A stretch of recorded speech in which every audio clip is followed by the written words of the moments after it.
moon landing images were faked, then how did we manage to acquire so many rocks?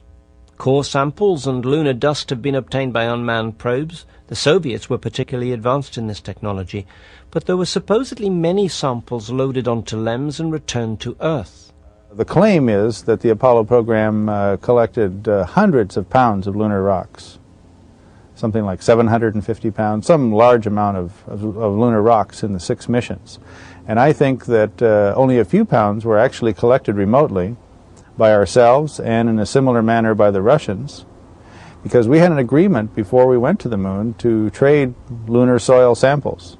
We would trade soil from the sites that we visited, and they would trade samples from the sites that their robot craft visited and compare them.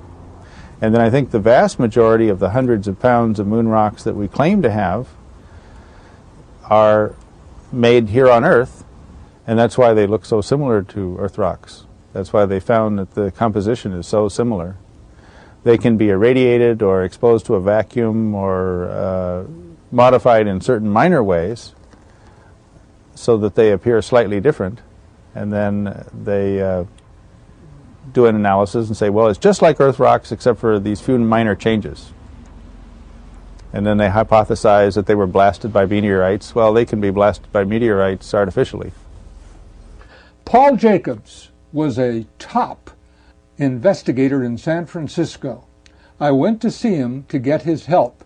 I said, Paul, help me with my Apollo hoax project. He says, all right, I will. I'm flying to Washington next week. I'll go see the head of the U.S. Department of Geology. And he did. And he asked the geologist, did you examine the moon rocks? Did they really come from the moon? The geologist just laughed. Well, there's a sad ending to this story. Paul flew back from Washington. I met with him again in San Francisco, and he told me what he had determined, that the Apollo project was a hoax and that people at high levels were keeping it a secret. Unfortunately, Paul and his wife died of cancer within 90 days.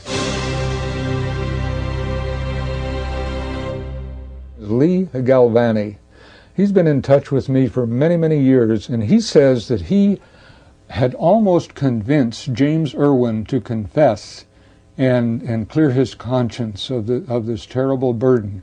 And curiously and appropriately, James Irwin called me at my home here in SoCal and wanted me to call him back.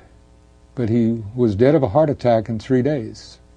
Ignition and liftoff.